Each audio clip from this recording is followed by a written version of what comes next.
let's see if I can connect to this with my app while it's running. I've never connected to this heater before. So I'm going to scan. I don't know if this is that heater, but let's find out. Connection failed. Okay, it's probably because it's, oh, no, there we go. We're connected.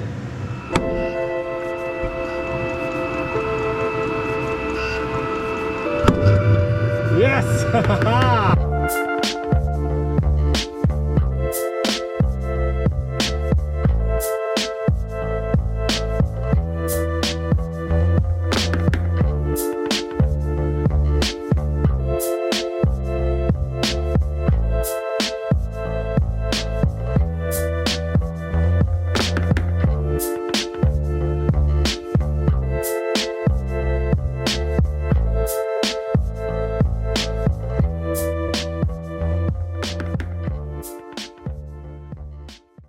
What's up, everyone? Welcome to Lowered Expectations. Thanks for lowering your expectations and hanging out with me here. I do appreciate it.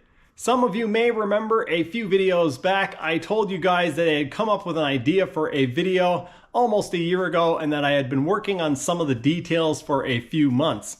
Well, this is basically part one in what I hope to be a three-part series.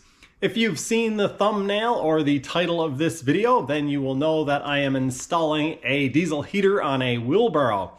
This is going to be the build part of the series, and you will find out in the next video why I'm actually doing this. I don't want to make this intro way too long and scare a bunch of you away. Hopefully I haven't done that already, but I do want to mention a few cool things that I have for upcoming projects, so bear with me for just a minute.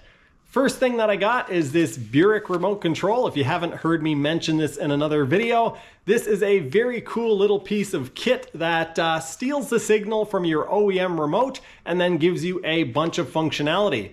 Functionality that a bunch of you have been asking me about. I plan on doing a basic overview of this and then hopefully a thorough test, so stay tuned for that. The next thing that I got is this air quality tester. I got this accidentally because I didn't read the description carefully enough. I meant to order a CO tester or a carbon monoxide tester.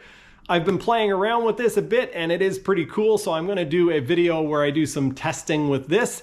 But I also then did get my carbon monoxide tester. This is a handy little tool not only for saving your life, but also for doing some heater testing and tuning. And yeah, just seeing what's coming out the exhaust. I was pretty quiet during the filming of this video. I do have some personal reasons for that, but also I decided not to add a bunch of music in editing or try to hype it up in any way. So you guys let me know if you like this style of video or if you would prefer something else. I may or may not actually change what I'm doing based on what you say, but let me know either way.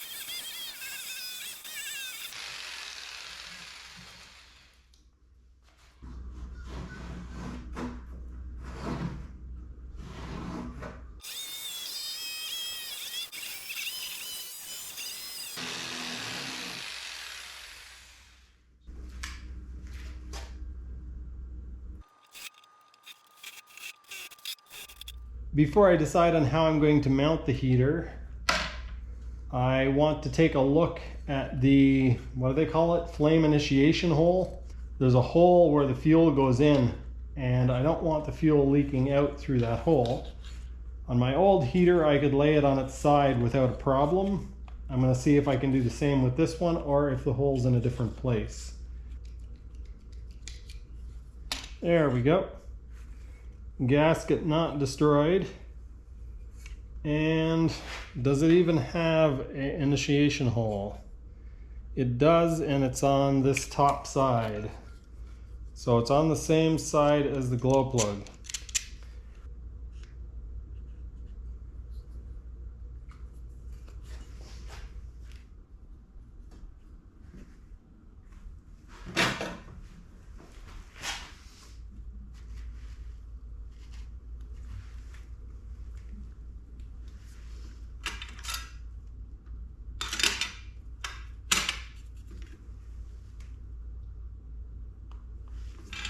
Looks about 90.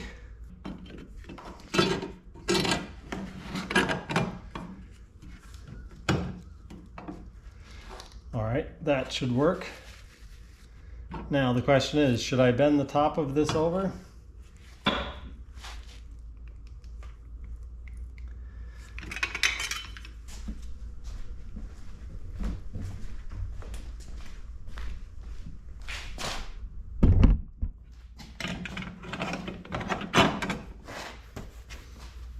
Nice.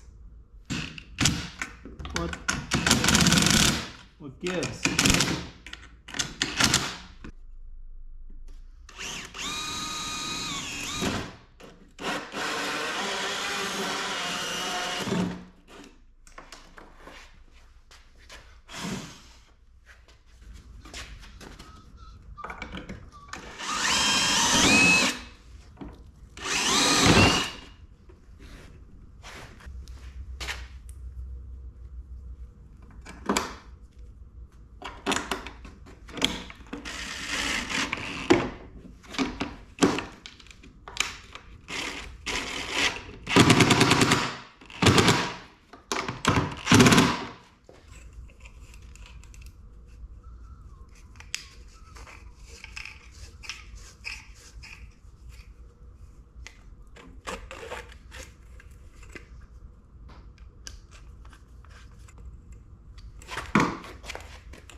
I've got this fairly long bolt on the motor. I've got a fairly long bolt tightened against the flange area with a nut, and then I'm going to use 2 more nuts to actually tighten it to the frame of the, what's this thing called? Wheelbarrow.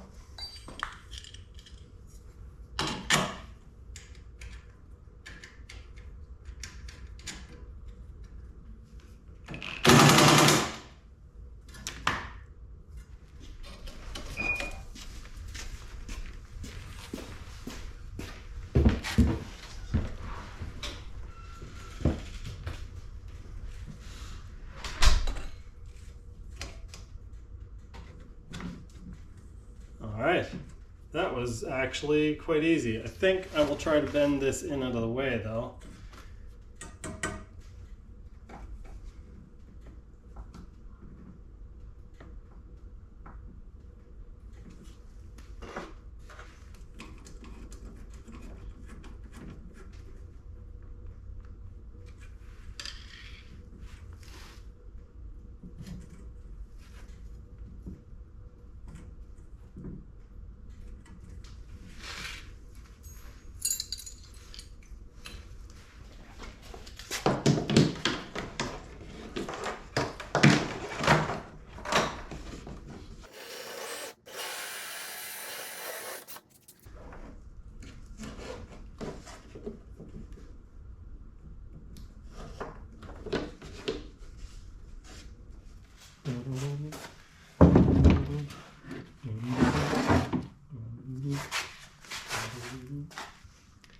If you guys are wondering where to get some blocks like this, Weaver actually ships these free with their mini lathes. So if you're interested in these blocks, check out the video linked in the description below on the mini lathe. Use the affiliate link in the description of that video. Order yourself a mini lathe and they ship with these free blocks.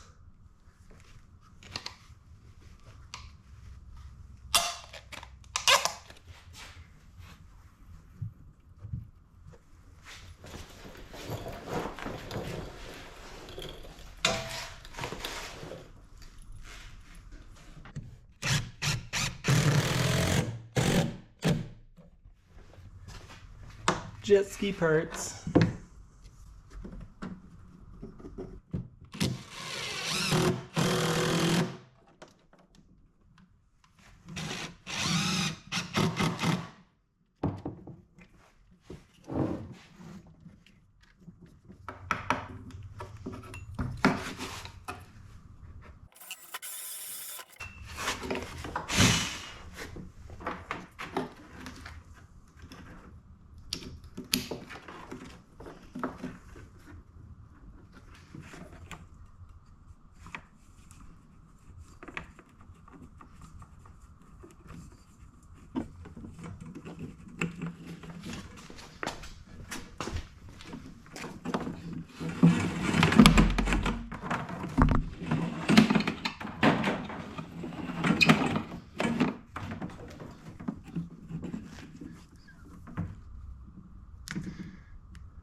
If you're interested in picking up your very own parking heater, there's an affiliate link as well as a discount code in the description below. Believe it or not, people actually use these heaters for heating vehicles, greenhouses, sheds, garages, a few rooms of their house. Not everyone puts these things on wheelbarrows.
And now, thanks to Dustin, I am a cool YouTuber and I get to say things like, I'm gonna pop on Fusion 360 and 3D print some adapters and plugs for the top of this board so that a bunch of snow can't get in there and it'll look a whole lot more tidy.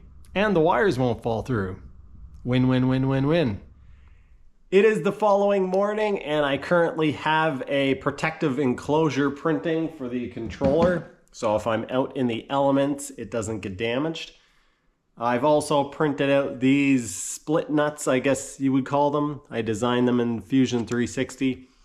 I very optimistically printed a nut as well. This is the nut that is supposed to thread on, but of course it doesn't actually thread on. I'm sure some of you 3D printing masters could have aced this, but I did not. Still, I'm going to try and see if I got the other part of this right, and that is actually making this fit the hole and see if the cord end fits into the other hole. Wow, why am I struggling with that? Okay, that fits perfect. That is beautiful. And that is also a beautiful thing. Look at that. Yeah, that would actually work. I think I will have to make a separate hole for the fuse though. Okay, I didn't turn the camera on because I was so sure that this wasn't gonna work, but it's actually working. I'm not gonna take it off because it might never go back on, but I was able to get the nut to thread on. It's actually working. That is crazy. I don't know if I mentioned it in my excitement, but I threaded this on the mini lathe, the Viva mini lathe. It was a 1.5 pitch, and so yeah, I threaded it out, and now that is beautiful. That is a beautiful thing, folks.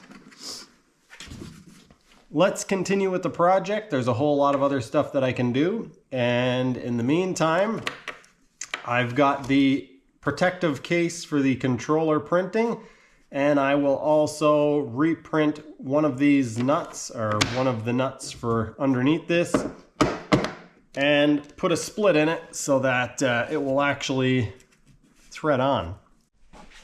I'm using some cardboard aided design here to figure out the shape. I've decided I'm going to enclose this at least a little bit. Getting pretty close here. Gonna take a little bit more.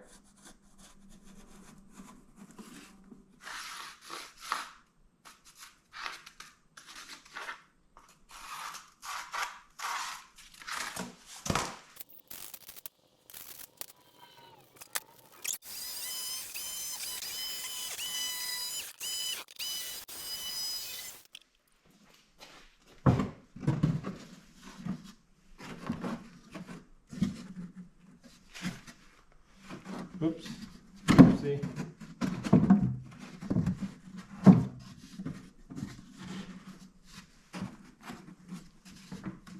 All right, that's a nice snug fit. I'm going to sand off the edges with a sanding block, and then we'll be good to go.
Cut it at an angle to start with.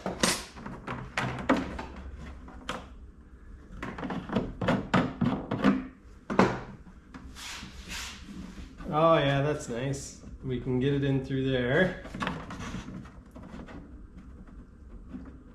Now, if everything works as planned, I will be able to snag it through the hole here.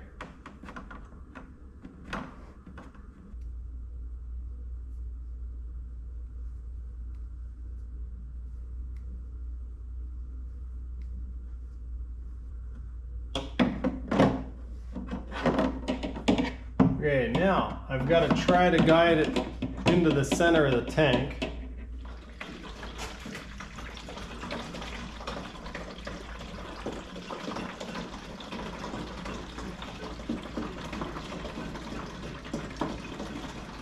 In order to prime the heater, you got to push and hold the down button for 7 seconds, I think.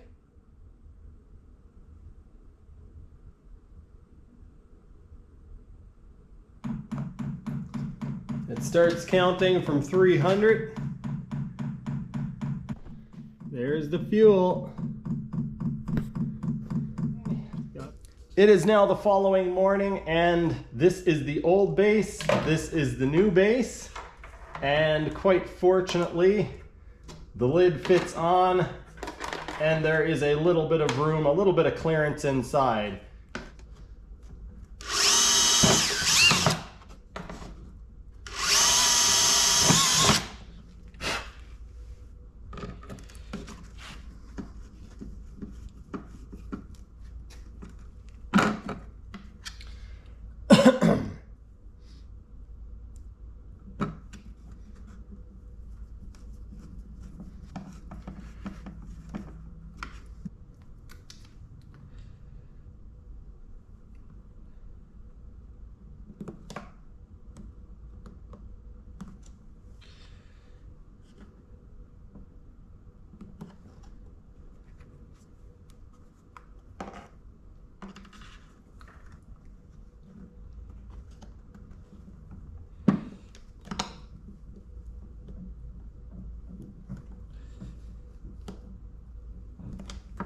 Let's see, does the lid still fit? Yes, good news. I decided to do a little bit of branding and put some gold paint on this cover. Didn't turn out perfect, but I'm happy with it anyway. After all, you do need to lower your expectations. This lid doesn't stay perfectly seated now that the bottom part is screwed into place. If I hit a bump or hit any jumps with the wheelbarrow, this could fall off. So what I've done in Fusion is I've designed these little latches. This piece is the rotating piece of the latch, and this is basically the pin. It's a little bit longer, so even when the screw is tightened down, this can still swivel. So let's get these in place and I'll show you how they work. I'm sure you've got it figured out already.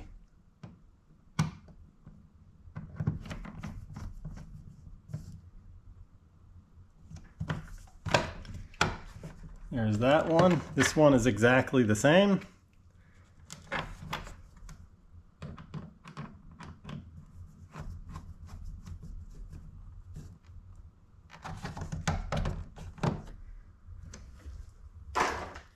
When you need to gain access to the controller, you can do so simply by removing the lid, but you don't want the lid just falling off. So once you put it in place, you simply fold these latches over, and now the cover can't come off. Nice and secure. I wonder if anybody is going to be able to guess why I'm putting a diesel heater on a wheelbarrow. Be sure to leave your guesses in the comments section below, and also subscribe, because in the next video in this series you'll find out. I have some big plans.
that just about does it for this one. I hope you guys enjoyed. If you did, please remember to leave a thumbs up on the video. And if you want to find out what this thing is actually going to be used for, remember to subscribe. That video will be the next one in this series.